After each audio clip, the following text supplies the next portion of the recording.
Imagine being a young boy in 1870, living in a massive Victorian mansion with 30 rooms, servants everywhere, and corridors that seem to stretch forever. But you almost never leave. You don't go to the park. You don't visit neighbors. You barely see sunlight. Your entire world is contained within the walls of this enormous house. And when visitors come, you're often hidden away in a nursery on the third floor, out of sight and out of mind. This wasn't punishment. This wasn't abuse in the traditional sense. This was considered proper, respectable child rearing by wealthy Victorian families. There was a secret reason why boys from the upper classes were kept isolated in these giant mansions, rarely seen by the outside world.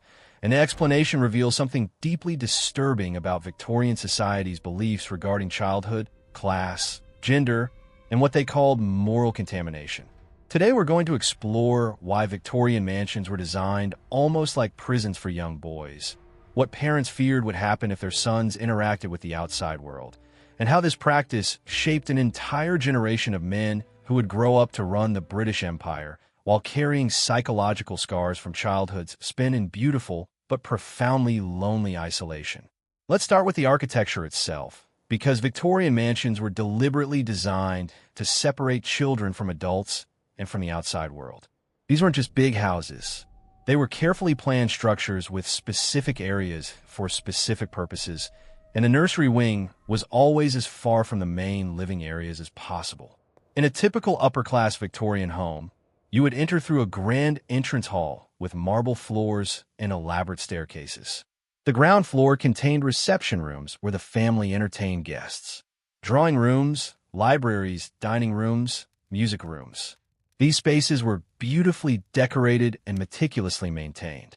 The first floor, which the British call the first floor but Americans would call the second floor, typically contained the master bedroom and private sitting rooms for the adults of the house. These were the parents' domain, elegant and comfortable, where they could retreat from the formality of the reception rooms below. But the children lived on the top floor, usually the third or even fourth level of the house. The nursery wing was a completely separate world. It consisted of a day nursery where children played and took lessons, a night nursery where they slept, often a schoolroom for older children, and small rooms for the nursery staff. This wing was deliberately isolated. You had to climb multiple flights of stairs to reach it. It was away from the noise and activity of the main house. And critically, it had its own separate staircase, often a back stairway used by servants, so that children and their caretakers could move through the house without disturbing or being seen by the adults and their guests. This physical separation was intentional and symbolic. Victorian parents of the upper classes did not believe in constantly interacting with their children. The prevailing philosophy was that children should be raised by trained professionals, nursemaids and governesses who understood child development and could provide proper instruction and discipline. Parents would see their children at scheduled times, perhaps for an hour after tea, when the children would be brought down from the nursery, cleaned and dressed in their best clothes, to visit with mother and father in the drawing room. These visits were formal and stilted. The children would be expected to demonstrate what they had learned that day, perhaps recite poetry or play a piece on the piano. They would answer questions politely and behave perfectly. Any misbehavior would result in immediate removal back to the nursery. After an hour or so, the children would be sent back upstairs, and the parents would return to their adult activities. This was often the only interaction parents had with their children during an entire day. But why were boys specifically kept so isolated within these mansions? Why weren't they allowed to roam freely, to play in the streets with other children, to experience the world outside their home? The answer lies in Victorian beliefs about moral contamination and class pollution. The Victorians, particularly in the mid to late 1800s, were obsessed with the idea that morality and character could be corrupted through exposure to the wrong influences.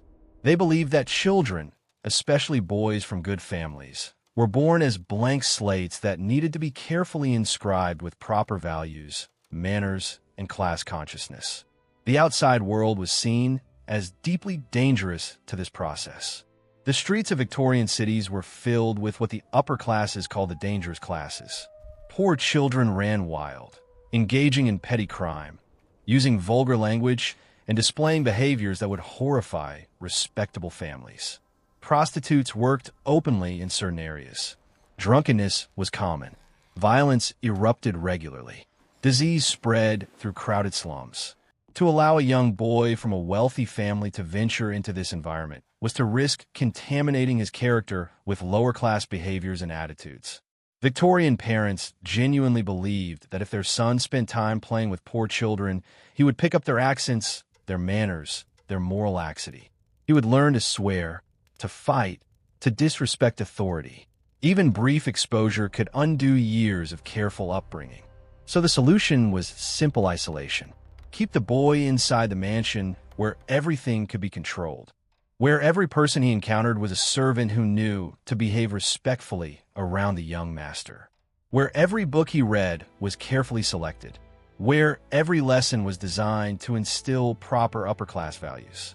This wasn't just about protecting boys from moral corruption. It was also about preserving class distinctions.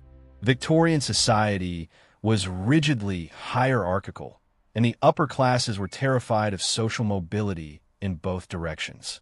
They didn't want their children developing sympathy for the poor or questioning why some people lived in mansions while others starved in slums.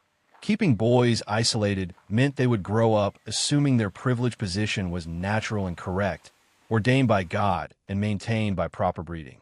The governess played a central role in this isolation. She was typically a woman from a respectable but impoverished middle-class family, educated enough to teach, but poor enough that she needed employment. She lived in the nursery wing with the children, responsible for their education and moral development 24 hours a day. She taught reading, writing, arithmetic, history, geography, languages, usually French and sometimes German.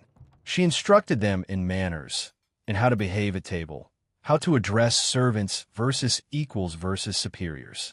But her most important job was surveillance. She watched the children constantly to detect any signs of moral failing or character defects. If a boy showed signs of laziness, it had to be corrected immediately through discipline and increased work. If he showed signs of dishonesty, even small lies, this was a serious matter requiring intervention. If he displayed inappropriate curiosity about subjects children shouldn't know about, particularly anything sexual, this was a crisis that might require the parents to be notified. The governess was also responsible for preventing servants from corrupting the children. Lower servants, particularly maids and kitchen staff, were considered potentially dangerous influences.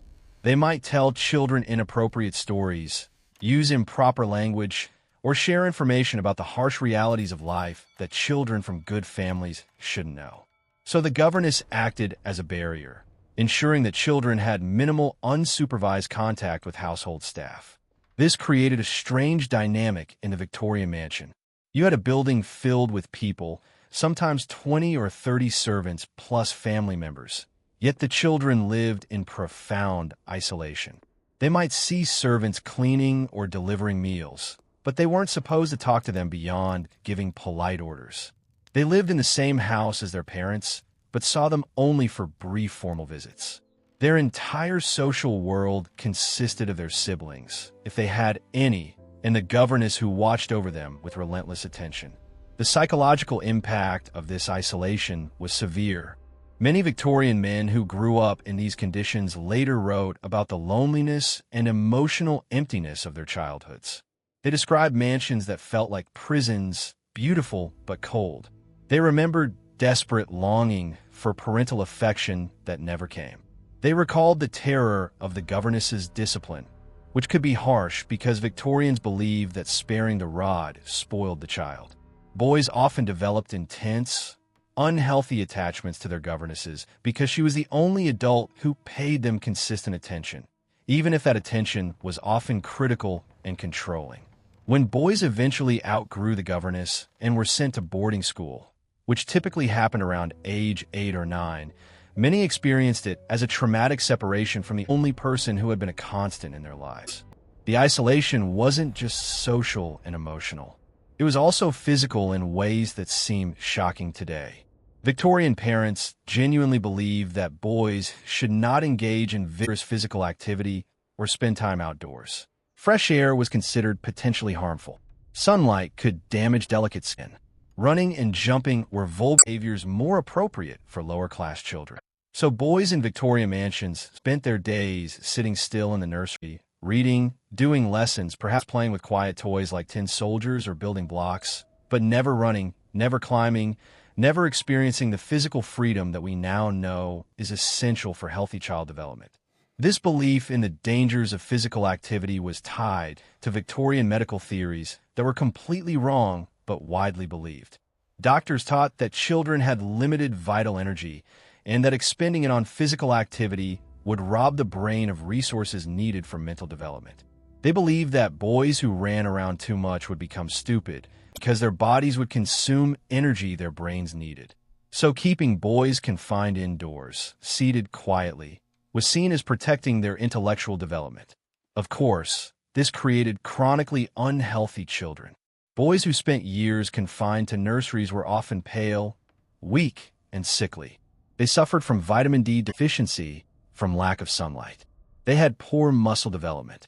They often developed respiratory problems from spending all their time in stuffy rooms heated by coal fires that filled the air with pollutants. But Victorian parents interpreted these health problems as proof that their children were delicate and refined, requiring even more protection and isolation. The religious dimension of this isolation was also significant. Victorian England was deeply religious, and the upper classes took Christianity very seriously, though often in a harsh, punitive form. Children were taught that they were born sinful and naturally inclined toward wickedness. Their natural impulses, their desires to play and explore and question authority, these were all manifestations of original sin that needed to be suppressed through discipline and religious instruction. The nursery was often a place of religious terror. Children were taught graphic descriptions of hell, where sinners burned in eternal torment. They were told that God watched their every action and knew their every thought.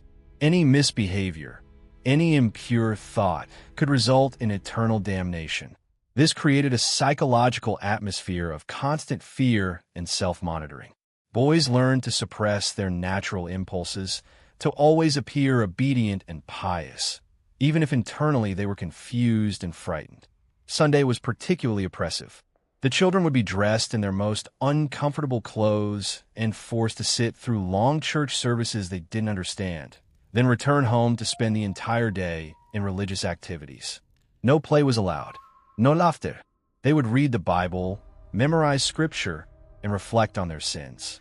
It was a day of psychological torture for energetic young boys who desperately wanted to run and play, but were forced into unnatural stillness and solemnity.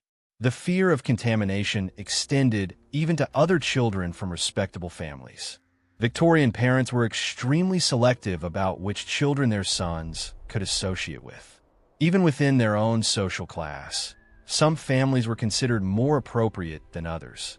A boy might be prevented from playing with the son of a neighbor because that family had some minor scandal in their past, or because the father was in trade rather than landed gentry, or simply because the parents had different views on child rearing. This meant that many upper-class boys grew up without friends their own age. They might have siblings, but if the age gaps were significant, they essentially grew up alone. The isolation was so complete that some boys developed imaginary friends out of sheer loneliness, creating elaborate fantasy worlds to escape the emptiness of their actual lives. When boys did eventually leave the mansion, it was usually to attend boarding school. But this wasn't liberation.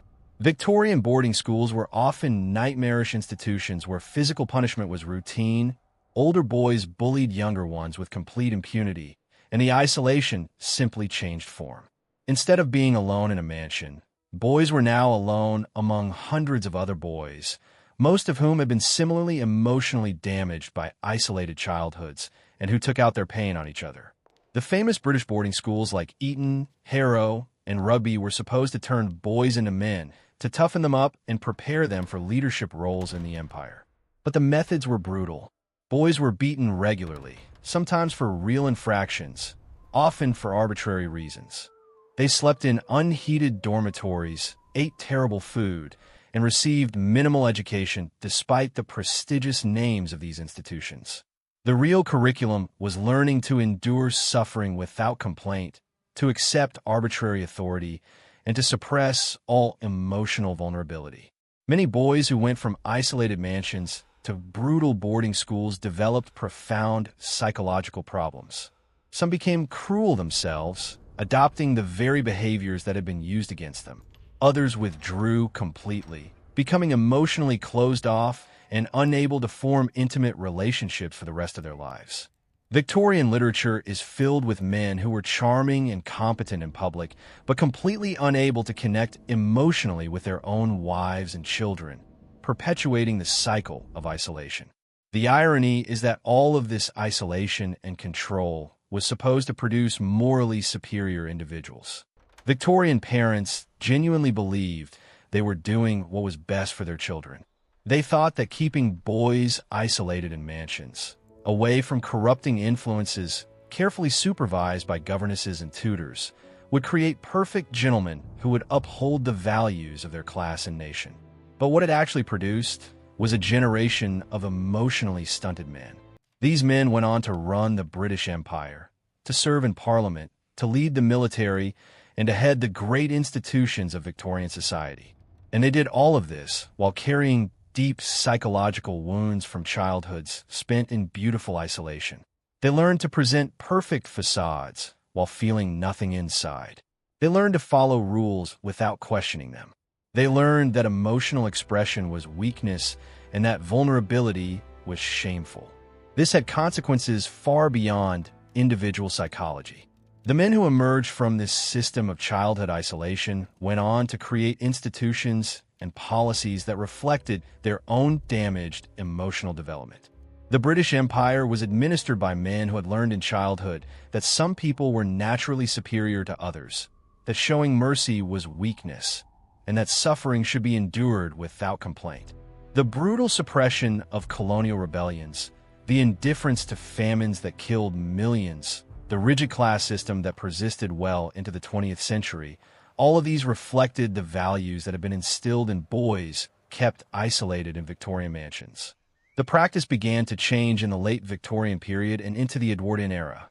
Reformers started questioning whether this isolation was actually healthy. New psychological theories suggested that children needed social interaction and physical activity. The rise of the middle class, which couldn't afford massive mansions with separate nursery wings, created different models of family life where parents and children interacted more naturally. Slowly, the idea that children should be hidden away began to seem cruel rather than proper. But the damage had been done to multiple generations. The men who fought World War I, who led Britain through the crisis, many of them had grown up in this system of isolation. The famous British stiff upper lip, the ability to face death without showing fear, this came partly from childhoods where boys learned that emotional expression was forbidden. These men could lead troops into hopeless battles because they had learned as children to suppress their natural human reactions to suffering and death. This is the secret reason Victorian boys were hidden in giant Victorian mansions. It wasn't for their protection, at least not in any way we would recognize today. It was to control them completely, to prevent any contamination from the outside world, to mold them into perfect examples of their class and gender without any interference from reality. It was a grand experiment in social engineering, conducted in thousands of beautiful homes across Victorian England, and it produced men who could build and maintain an empire, but who often couldn't love their own children or acknowledge their own pain. The Victorian mansion, for all its beauty and grandeur, was for many boys simply an elaborate cage, and the scars from years spent in that cage shaped British society for generations.